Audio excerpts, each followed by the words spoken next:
नमस्कार। जम्मू की पावन धरती पर कई कलाकारों ने जन्म लिया जो कला के शीर्ष तक भी पहुंचे। चाहे विश्व प्रसिद्ध संतूर वादक पंडित शिव कुमार शर्मा हो, तबला वादक अल्लाह रखा खां हो, फिल्मों में अपनी अदाकारी से सभी को मोहित कर देने वाले ओम प्रकाश हों, या फिर कुंदन लाल सहगल, जिनकी जम्मू कर्मस्थली रही है और उन्हें हिंदी फिल्मों का पहला सुपरस्टार भी कहा जाता है। लेकिन ये सभी जो एक लंबी फहरिस्त का हिस्सा हैं, अपनी डेडिकेशन और डिवोशन के साथ कला के शिखर तक पहुँचे। इस फहरिस्त में कई नाम लगातार जुड़ते चले जा रहे हैं।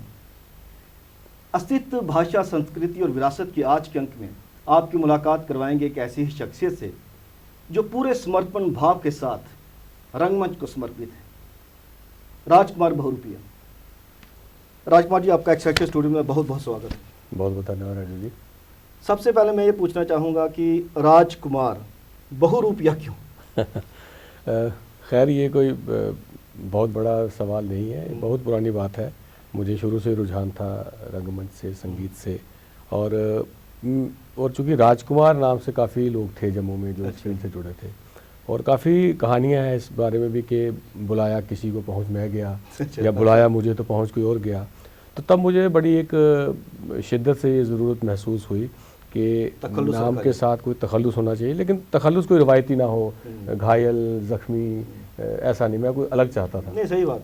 तो एक अलग के चक्कर में बस एक बार किसी सरदार दोस्त की शादी में सरदार बनकर चला गया। अच्छा। और दूसरे दिन वही गेटअप में अपने कॉलेज पढ़ने पहुंच गया। तो मेरा एक दोस्त था, जगमोहन नाम है उसका, भी अमेरिका में होता है। तो उसने बस मुझे कहा तू के बहुरूपिया बने हैं। तो मैंने कहा थैंक यू, मैंने कहा थैंक यू वेरी मच।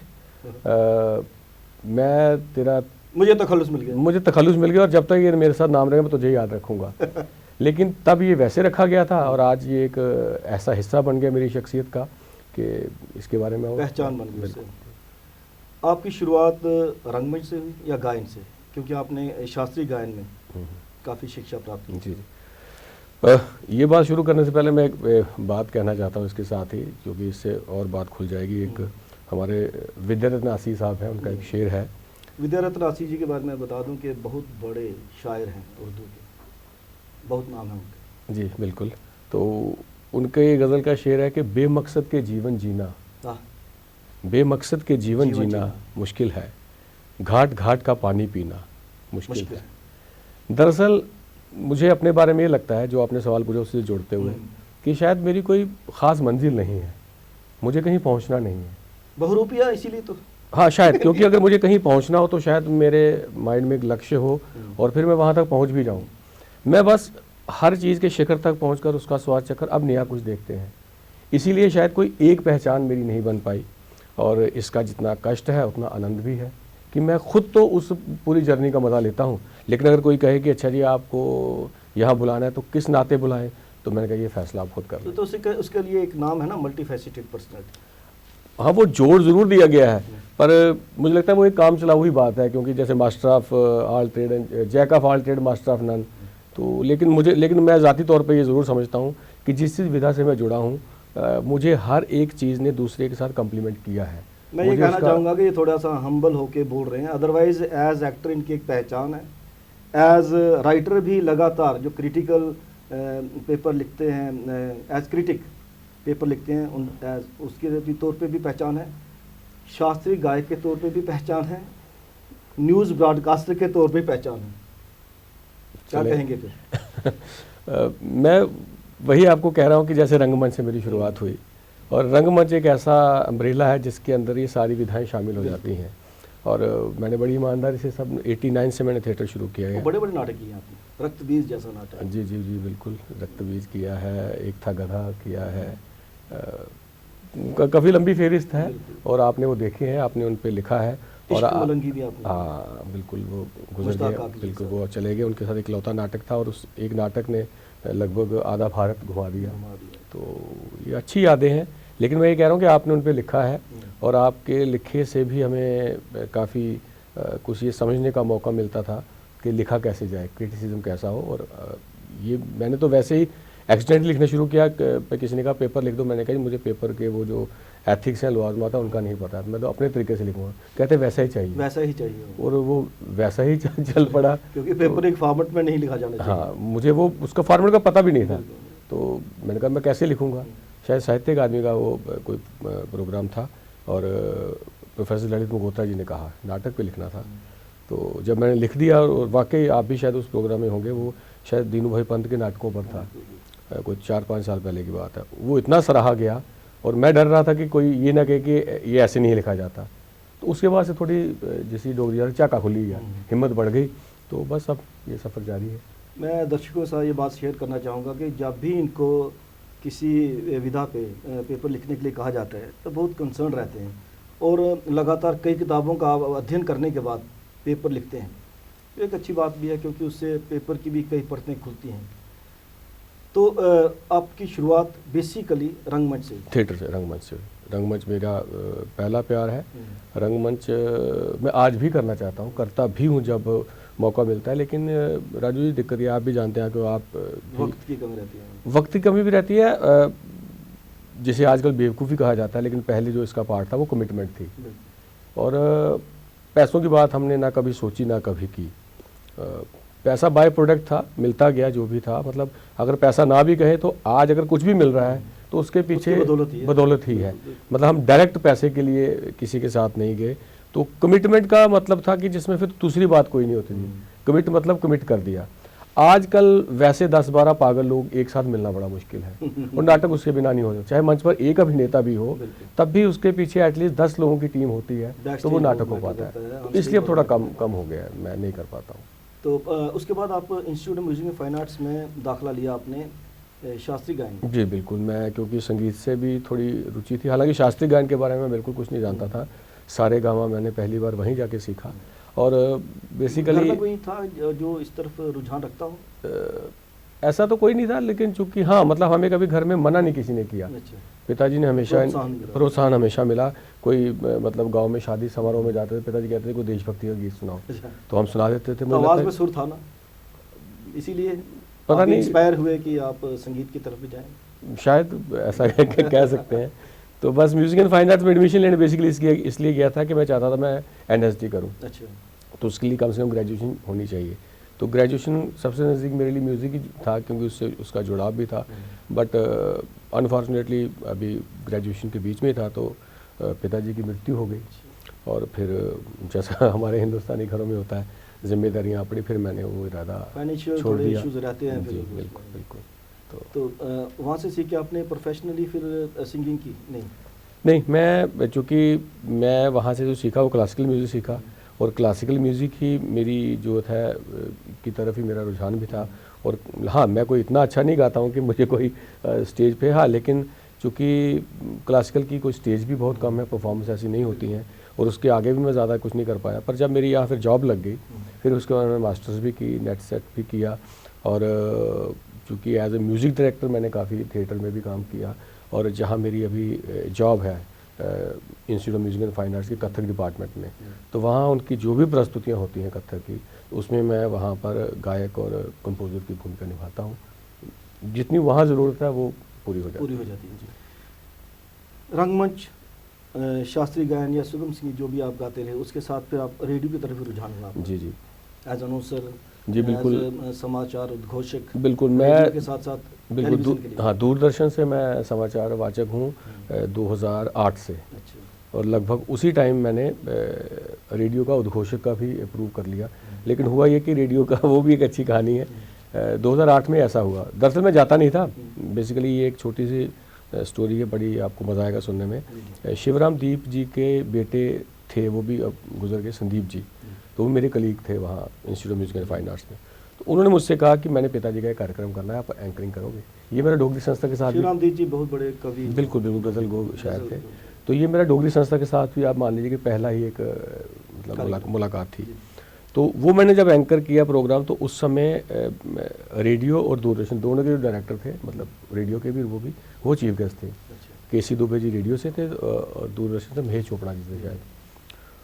वो मेरी एंकरिंग का एक नया स्टाइल था, क्योंकि मैंने गज़लें पढ़ी और ये सब कोट किया सब, तो वो भी एक काफ़ी नज़रों में आया और सब ने अपने स्टेज का जो एक्टर है वो अपना ही रंग जमाता था। चलो एक कह सकते हैं आशीर्वाद है। तो वहाँ स्टेज से उन दोनों ने अनाउंस किया कि ये लोग रेडियो या दूरदर्शन में क्यों नहीं आते। तो मेरा थोड़ा कड़वा सा एक्सपीरियंस था, क्योंकि वहाँ जाने के लिए बड़े पापड़ बेलने पड़ते हैं, खुशामद है। तो मैंने कहा जी, तो मुझे ललित मल्होत्रा ने कहा कि आप उन्होंने बुलाया, एक बार ज़रूर जाओ। तो दूरदर्शन में गया, तो वहाँ महेश चोपड़ा जी ने मुझे न्यूज़ सेक्शन के लिए रिक्रूटमेंट किया। वहाँ मैंने इंटरव्यू दिया, अपना ऑडिशन दिया और वहाँ पास हो गया। सेम टाइम में रेडियो में अनाउंसर का दिया। रेडियो मैंने अनाउंसर का पेपर दिया, वो पास हो गया। बाद में वाइवा वगैरह दिया, वो भी क्लियर हो गया। उसके बाद मैंने वाणी सर्टिफिकेट कोर्स भी कर लिया और वो वाणी सर्टिफिकेट लेके मैं घर आ गया कि आप मुझे बुलाएंगे। मुझे वहाँ से कोई फ़ोन नहीं आया। 2008 से 2013 जाना पड़ता है खुद। अब ये नहीं पता था, मुझे लगा मैंने पास कर दिया है। तो 2008 से 2013-14 हो गया, मुझे किसी ने नहीं बुलाया, ना मैं गया। तब शायद ये अपने जो हमारे वरिष्ठ शास्त्रीय गायक हैं रंगीले ठाकुर जी, वीके समयाल, वो यहाँ स्टेशन डायरेक्टर बनकर आए। तो चूँकि वो इसी धरती से जुड़े हैं, तो वो म्यूज़िक एंड फाइन आर्ट्स में ये देखने आए कि म्यूज़िक में कौन कौन अप्रूव्ड है जिनको प्रोग्राम नहीं मिलते हैं, ताकि वो एक रेवोल्यूशन लाना चाहते थे। तो मुझसे पूछा, मैंने कहा जी म्यूज़िक में तो नहीं, मैं अनाउंसर अप्रूव्ड हूँ, पर मैं अभी तक मुझे प्रोग्राम नहीं मिला। कहते क्यों नहीं मिला? कहने मैं तो मुझे किसी ने बुलाया नहीं। कहता नहीं, खुद जाना चाहिए। मैंने कहा क्यों जाना चाहिए, जब मैंने पास कर लिया मुझे बुलाओ। तो फिर खैर मुझे दोबारा फ़ोन आया, वो री ऑडिशन हुआ क्योंकि काफ़ी गैप हो गया था, तो बिल्कुल, तो वहाँ भी अब चल रहा है। लेकिन ये है कि राजू जी, इम्पॉर्टेंट ये है कि जैसे मैंने पहले बात की, संगीत, साहित्य में रुचि, थिएटर किया है, ये सारी चीज़ें मुझे हर एक परफॉर्मेंस में, चाहे मैंने पेपर लिखना हो, चाहे रेडियो में होना, चाहे सिर्फ मदद नहीं करती, उसका एक सौंदर्य भी निखार देती हैं। अगर मैं रेडियो में अनाउंसमेंट कर रहा हूँ तो मुझे पता है कि लोकगीत है कि गीत है, और मुझे एक मसाला मिल जाता है उसको और सजाने का कि भाई श्रोताओ आप सुन रहे हैं, आज आपको लोकगीत सुनाते, लोकगीत ऐसा होता है। तो जो कि बाकी अनाउंसर के पास हाँ मिल जाती है, जिनको नहीं पता वो इससे मतलब थोड़े महरूम रहते हैं। तो लेकिन जो बच्चा मुझसे पूछता है उसको मैं ज़रूर बताता हूँ कि इस तरह की चीज़ें आप किया करें। तो मुझे लगता है कि जैसे पुराने दौर में, ज़्यादा पुराना दौर नहीं है, लेकिन जब हम लोग या आप लोग थिएटर किया करते थे, या आप तो अभी भी करना चाहते हैं, तो उसमें जब भी किसी स्क्रिप्ट पे काम होता था तो स्क्रिप्ट के डिफरेंट डायमेंशंस को स्टडी किया जाता था, वहीं से पढ़ने का भी शौक पैदा होता था। डेफिनेट। तो आपने भी बहुत ज़्यादा नाटक पढ़े होंगे, जिससे आपका रुझान फिर साहित्य की तरफ तो हुआ ही है, बिल्कुल, तो लिखने के प्रति भी हुआ। जी जी। कविता से बहुत प्रेरित है, क्योंकि आपकी फेसबुक पे या कहीं पे भी, या उद्घोषणा करते समय भी अब वो टिटबिट्स जो कविता के माध्यम से देते हैं। बिल्कुल बिल्कुल बिल्कुल, तो उससे आपका रुझान का पता चलता है। बिल्कुल। एक तो थोड़ी सी ये राजू जी सरस्वती की कृपा है कि मैं अगर कोई चीज़ सुनता हूँ तो मुझे वो जल्दी याद हो जाती है। ऐसा क्यों है मुझे इसका, मैं वो कहता हूँ ना, उसके बाद थिएटर का हाथ है ना उसमें। जब आप इतने बड़े बड़े नाटकों के संवाद ना, मैं आपको सुनाऊँ, मैं बहुत छोटा था, अभी थिएटर भी नहीं किया था, तो हमारे तो घर में नहीं, लेकिन सामने जो पड़ोसियों घर में टेलीविज़न था, ब्लैक एंड वाइट था, तो वहाँ कोई पाकिस्तान टेलीविज़न से कोई पुराना पंजाबी प्रोग्राम चल रहा था जिसमें किसी ने कोई नज़म बोली अपनी छोटी सी। मुझे वो सुनते, क्योंकि वो नज़म ही ऐसी थी, मुझे सुनते सुनते याद हो गई। वो थी कि वो भी खूब तिहाड़े सन, भुख लगदी सी मंग लैंदे सा, मिल जांदा ते खा लैंदे सा, नहीं मिलदा ते रो पैंदे सा, रोंदे रोंदे सौ जांदे सा। ये भी खूब तिहाड़े ने, भुख लगदी है मंग नहीं सकदे, मिल जांदा ते खा नहीं सकदे, नहीं मिलदा ते रो नहीं सकदे, रोए बिना असीं सो नहीं सकदे। इसकी मतलब कंस्ट्रक्शन ऐसी थी कि जल्दी याद होगी, एकदम पहली बार उसने बोली याद होगी। मैं अभी कोई 2 महीने पहले ही वैसे ही खंगाल रहा था यूट्यूब पे, तो ये मुन्नू भाई की थी नज़म, जिसका मुझे तब बिल्कुल नहीं पता था। वो बहुत बड़े शायर हुए पाकिस्तान के। तो ये चीज़ें मतलब मुझे पोइट्री हमेशा अट्रैक्ट करती है, उसकी जो म्यूज़िकलिटी है। तो कविता इसलिए भी ख़ास तौर पर कहानी या मतलब प्रोज़ के मुकाबले में कविता एक बड़ी रिफाइन फॉर्म है, मैं थोड़ी एब्स्ट्रैक्ट समझने के लिए वो दिमाग लगाना पड़ता है, जो मज़ा भी देता है। हाँ, मतलब आप वो आपकी डायमेंशन को खोलती है, वो सब कुछ बताती नहीं है, वो मतलब ढकी छुपी चीज़ें हैं। जैसे शायरी पहले पढ़ना शुरू की तो उसके वो मीटर समझ आना शुरू हुए, फिर उसके साथ आज़ाद कविता पढ़ते, मतलब ये एक सफ़र है जो आपकी ग्रोथ करता चलता साथ, और ये काम आता है पक्का। क्योंकि थिएटर में कविता का बड़ा, क्योंकि थिएटर के भी जो संवाद, मतलब कविता मतलब मैं टेक्निकल करता की बात, हाँ, काव्यात्मकता जो है ना वो डायलॉग में भी होती है, वो कहानी में भी। आप कई बार कोई कहानी लिखते हैं तो कोई डायलॉग बिल्कुल ऐसा है, एब्रप्ट आता है, जिसके पीछे वाली चीज़ नहीं पता होती, वो अपनी कहानी पूरी उस डायलॉग में होती है।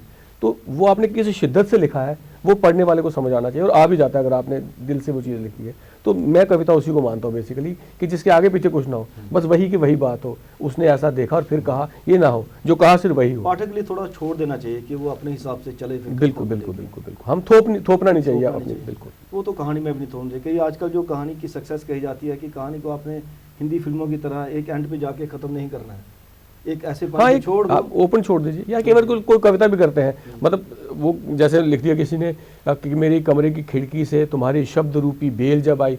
अब वो शब्द रूपी बेल क्या, बनाते रहो। शब्दों की बेल कह दो, शब्द बेल कह दो, हाँ। खुद ही उसकी डिटेल बताना कि शब्द रूपी बेल, तो रूपी तो उसमें चाहिए ही नहीं। अब शब्द बेल भी तो यही मतलब निकल सकता है अगर आपने नया शब्द घड़ना भी है कोई। तो जितने भी मतलब हेल्पिंग वर्ब हैं उनको आप साइड में रखें, कविता बिल्कुल रिफाइंड फॉर्म में आपके सामने आ जाती है। तो ये कविता का जादू है। आपने कविता को बहुत ज़्यादा स्टडी किया है, ये तो मानने वाली बात है, क्योंकि आपने लगातार पेपर भी लिखे हैं। इसीलिए मैं कविता लिख नहीं पाया। लेकिन कविता पे डिस्कस तो कर सकते हैं। हाँ। आजकल जो छंद मुक्त कविता लिखी जा रही है, हाँ। वो क्या सिर्फ ऐसे ही कि किसी भी लाइन को उठा के डाल दो, किसी भी लाइन को उठा के डाल दो, क्योंकि लय तो चाहिए नहीं, लेकिन छंद मुक्त में भी लय तो होती है। मैंने पिछले दिनों एक पोस्ट कहीं डाली थी फेसबुक पे, पर उस पर कुछ बहस हुई। बहस होनी भी चाहिए इन चीज़ों नहीं, बिल्कुल बहस होनी चाहिए, लेकिन कुतर्क नहीं होना चाहिए। हाँ, नहीं, क्रिएटिव डिस्कशन होनी चाहिए। देखिए, मेरा ज़ाती तौर पर ये मानना है कि छंद मुक्त कविता छंदबद्ध कविता से आसान है, ये कहना गलत है। मुश्किल है, इसमें कंटेंट चाहिए। पहली बात तो ये कहना गलत है, लेकिन छंद मुक्त कविता छंदबद्ध कविता के बाद आती है, ये भी सच है। आप छंदबद्ध कविता ना लिखें, पर आपको छंदबद्ध कविता का ज्ञान तो होना चाहिए नहीं। आपने वो पढ़ी हो, मैं नहीं कहता आपको उसके मीटर का नाम याद हो, मीटर किसको कहते हैं उसकी रिदम की जानकारी तो होनी चाहिए, तभी आप उसको ब्रेक करके छंद मुक्त कविता लिखेंगे। लेकिन जहाँ तक वो आजकल गद्य कविता कहा जाता है, आजकल गद्य कविता भी है। अगेन इसमें मैं कौन हूँ कोई ये फतवा देने वाला, पर डेफिनेटली पाठक को पसंद क्या आता है वो कोई इतना इम्पॉर्टेंट नहीं है। पाठक कुछ भी पसंद कर सकता है। आजकल के दौर में तो टिकटॉक के दौर में आप कुछ भी करो, कुछ नया करो, अजीब करो, पसंद आ जाएगा। लेकिन मेरा ये कहने का मतलब है कि आपकी चीज़ में जब तक जिम्मेदारी का एहसास लेना है, आप सिर्फ अपनी ही कोई बात कहना चाहते हैं, वो कुछ भी है, जबकि अंदर ही अंदर आपको भी पता है इसमें कोई दम नहीं है, लेकिन आप चूंकि कुछ भी मैनिपुलेट करके कर सकते हैं, तो वो गलत है।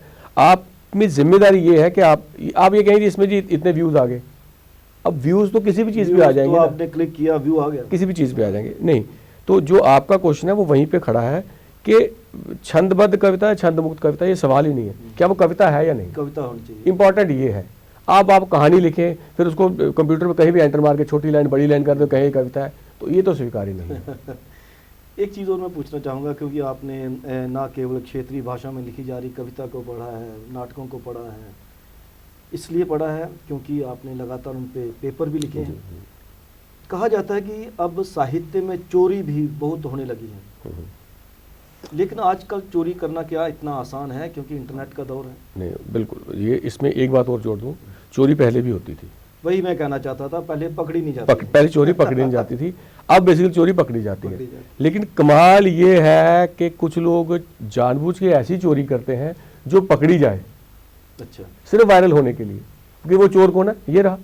मतलब उसको इस बात से उसको बदनामी, हाँ, मतलब बदनामी या नेक नामी में कोई फर्क रहा ही नहीं है। वो मुझे एक शेर याद आ रहा है शायद किसी शायर का कि हर घड़ी चश्मे खरीदार में रहने के लिए कुछ हुनर चाहिए बाजार में रहने के लिए। अब तो बदनामी से शोहरत का वो रिश्ता है कि लोग नंगे हो जाते हैं अखबार में रहने के लिए। तो ये वैसी वाली बात है, बदनामी ज़्यादा शोहरत देती है। बिल्कुल बिल्कुल, तो क्या किया जा सकता है। लेकिन हाँ, डेफिनेटली चोरी अब पकड़ी जाती है, अब आप ज़्यादा, लेकिन अब लोग ढीठ हो गए हैं।